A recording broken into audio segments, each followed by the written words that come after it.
Okay, today we got something a little extra for you guys. The Ruger SR-556 piston assembly. Now, since it's a standard AR, we're not going to take apart the lower. Standard AR, you guys know how to do that. Okay, now I know some of you might be saying, hey, I don't know how to take apart an AR-15, so I need to know how to take that other one apart. AGI has a complete disassemble reassemble course on the AR-15 series, as well as the armors course on the AR-15 series. What we're showing you today is something that's brand new, and that's the Ruger gas system, the gas piston. Okay, and that's the reason we're not going into an in-depth detail disassemble and reassemble. Okay, so we've got the back taken apart. We've got to get the front half because that's what we're showing. Okay, first off is our regulator right here. You'll note that there's a 0, an 03, and there's a 1 and a 2 on my side. What we're worried about, or not worried about, but interested in, is the arrow on top. Needs to line up with these dot arrows. So I can twist it by my hands. Sometimes Bob's arthritis bothers him, and he says, I always like to have a pin or a screwdriver or something to stick through there just to rotate it till it lines up. It has the flat spring here underneath. The tip fits in these holes, and it can be kind of tight from time to time, and your gun or the gun you're working on may be extra tight. So if you have to, just stick something through the hole and use it to twist. Line up the arrow with this arrow. Push our retaining pin out. You'll notice that our regulator moves forward slightly. Slide it straight forward. Now, sometimes the detent flat spring will come out and sometimes it won't.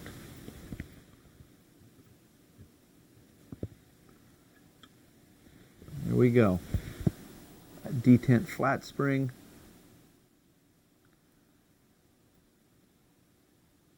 Okay, take your regulator and this detent spring, set them aside. You're going to want to turn up the gun. There's our short piston. Now it normally just falls out of the gas block. If it doesn't, once we get the gas block off, you'll see that it sticks through the back and you can simply tap it out that way. Okay? Now, in order to get the rest of this all to slide forward off of the barrel, we're going to have to remove the flash hider. Now these can be tight. Okay? And they usually are very tight, so I broke this loose beforehand, but you're going to want a smooth-sided vise to clamp the barrel.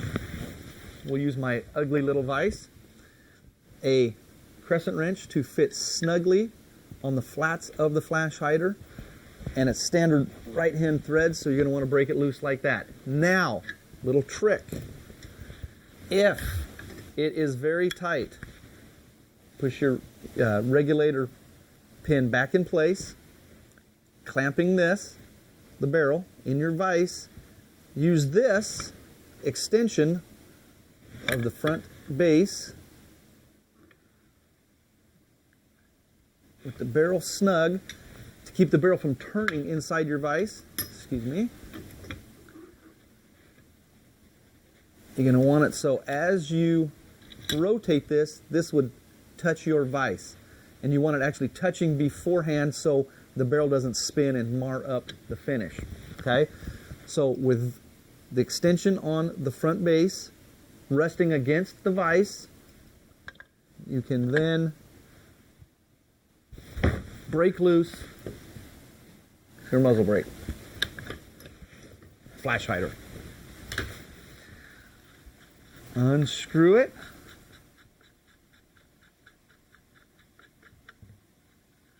Remove your crush washer. Set those aside.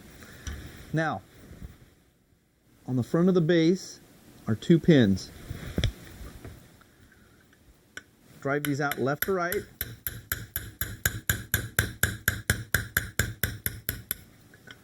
Now, these are unique pins, and I like them. They have a spiral type knurling that keeps them tight. Very cool. So it's not your normal tapered pins. so you don't have to drive them out left to right. I do drive them out left to right, and you're going to want to install them right to left when we go to put this back together. But you don't have to. If you decide you're left-handed and you want to drive it out right to left, so be it. Okay, with that done, our base can come right off the front. Now you'll note that that one was loose. I grabbed that by my hand and pulled it off. Sometimes they're not. Sometimes they are tight. If it's tight, take a non-marring punch and you can tap right here to break it loose.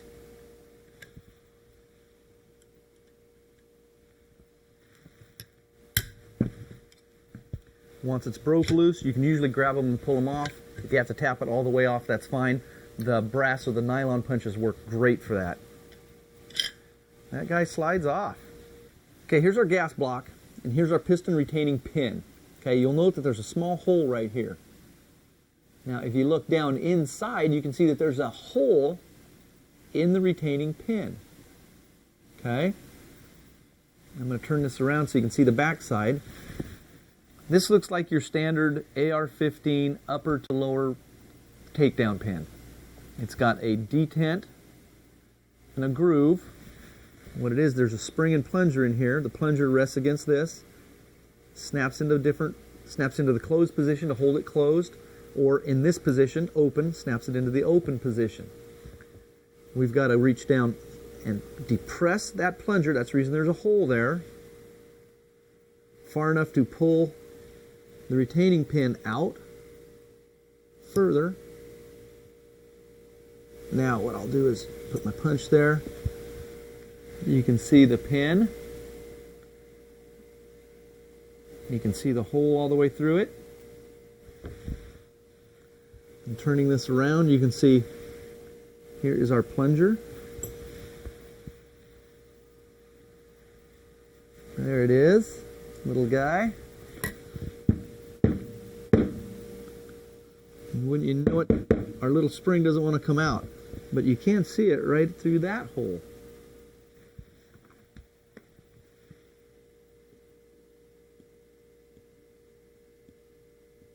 And utilizing that hole, I'm going to work it forward until she comes right out. Set that aside. Now, on to bigger and better things. First, here's our long piston, spring loaded. This roll pin right here retains that. So we're going to tap that out. Doesn't matter left to right or right to left. I'm in the habit of left to right, therefore that's what I will do. Now, punch is retaining it. Press it in slightly, pull the punch out, and there is our piston and spring. Set those aside. And moving to the rear of the handguard, we have a roll pin here. In the upper receiver, we have a roll pin here, and we have a great big roll pin here. All right? What we're going to do is take out the front small roll pin and the large roll pin. Again, I'm used to left to right. So that is what we will do now.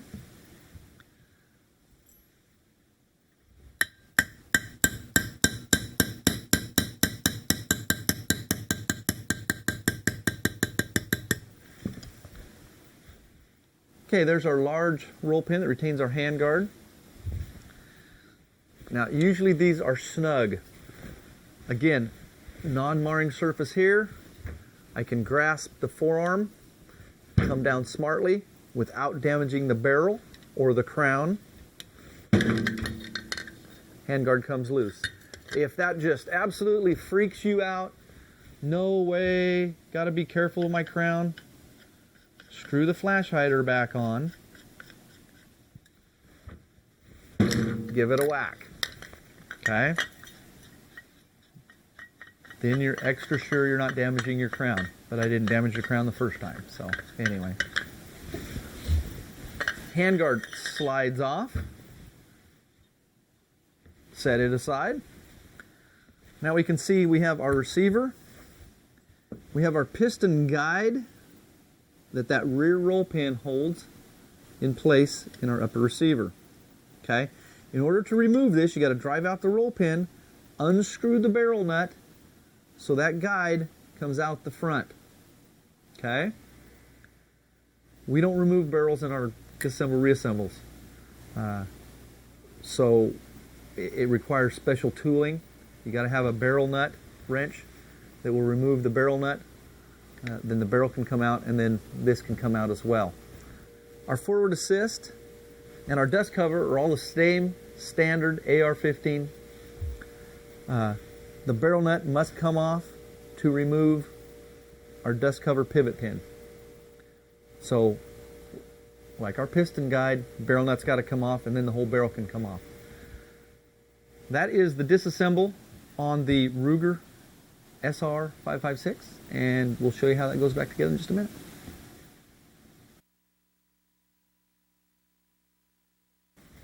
So that's how she comes apart. How do we put it back together? Well, we take our forearm and we slide it down. We want to make sure that the piston guide lines up with the hole in the handguard. Once I get started, I can pull it down. You can push. You can see we've got a bit of a gap, and I can look through the hole where the roll pin goes, and I can't see all the way through. So I've got to give it a slight tap. Again, this is an alloy receiver, so you don't want to go pounding on something steel. You don't want to get carried away. You don't want to go hitting on your forward assist. Right here at the edge, just give it a couple light taps till she snugs up. Look through the hole for the piston guide. Make sure that our roll pin can go through. We drove it out left to right, so we're going to put it back in right to left. One thing I do like on these roll pins is there's the seam. Okay? The part of the roll pin that does the job goes on the bottom. That's what touches that piston guide. So I want that seam the opposite of the piston guide. So I want that seam straight up on top.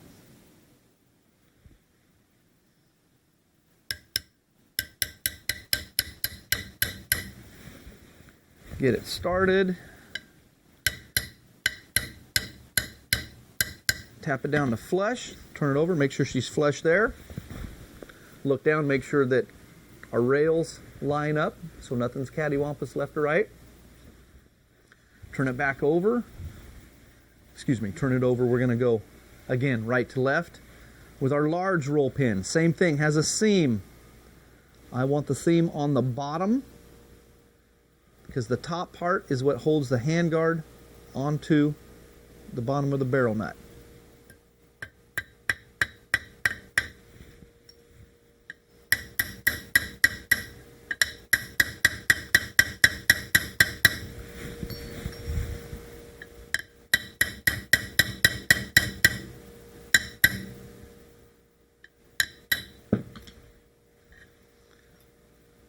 I like them to stick out an even amount, either be flush or stick out an even amount. So there we are with that. At this point we can take our long piston and spring, put the spring on the long piston, slide the long piston into the handguard. We're going to push it down flush and start our forward roll pin. Again, with the seam pointed up. Once it's in so far, it will retain the piston. We are free to spring back and forth. Tap it down flush. Take our gas block. Start it onto the barrel.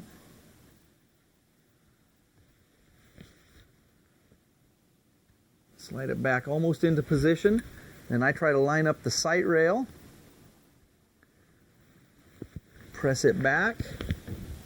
There's a slight gap, but looking through my 2 pinholes, I can see all the way through. That slight gap is normal. Now, our really cool little pins that I liked so much came out left to right. I'm going to return them right to left.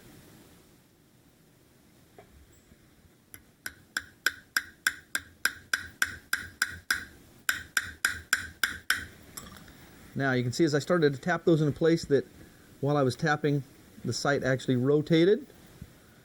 So I want to make sure it's back where it's supposed to be. Notice I used a non-marring hammer handle to make sure that's back snug.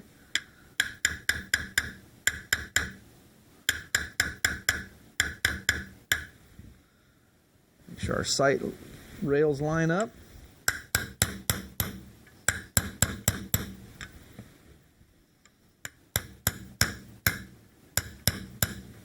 Tap those pins down flush, actually a little below flush. Turn it around, check to make sure everything's lined up. Good.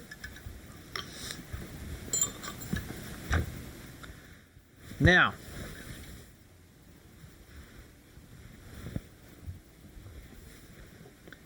we're going to put in our piston retaining pin, detent spring, and plunger. Spring goes through the hole. Detent plunger goes through the hole. Now, got that plunger part way through. Now take your pin, slide it in from the opposite side it's supposed to be. What you're doing, what I'm doing, what you're going to do, is using that pin to keep the plunger from falling through. Then I can push the plunger back to where it's supposed to be. I'm going to use the punch to hold it in place. And now I can start that pin .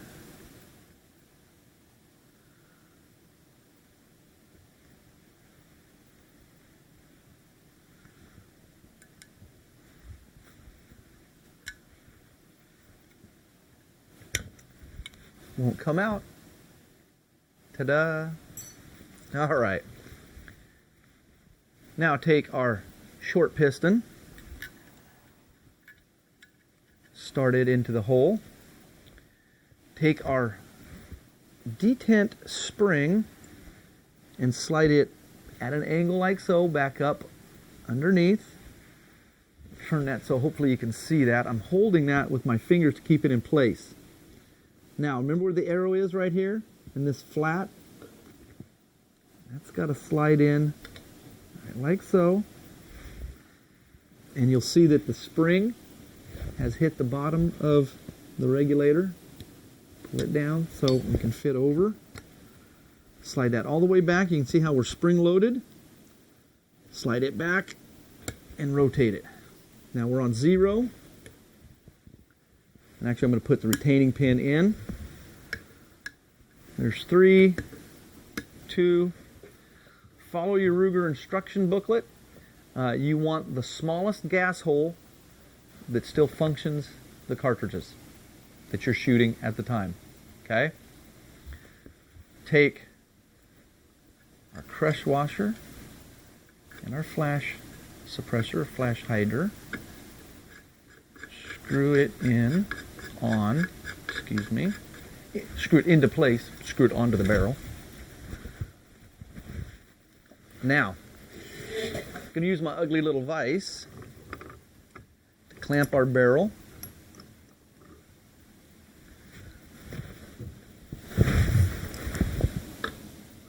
My crescent wrench to clamp that on. Now, on this particular one, the flat here that the crescent wrench fits on was pretty close to the flat of the gas block. As long as it's on there good and tight, it doesn't matter where those flats are. Good and tight. Basically, we're done. Everything else is standard AR-15. Operating handle goes in. Bolt carrier, bolt assembly I should say, goes in place. Make sure our pins are pulled out. Start the front one, rotate it up in the back. And our Ruger SR-556 is back together. I know that this is kind of an extra. We didn't do an in-depth disassemble, reassemble because it's so common and there are courses out there on the AR-15. but the piston system is new, and we wanted to show that. We're trying to show some new things, and you will learn things even from the old guns we do. You'll learn things that carry over to some of the new guns. You're always learning something. So I hope you like the old disassemble reassembles, and I hope you like the new ones. We'll catch you next time.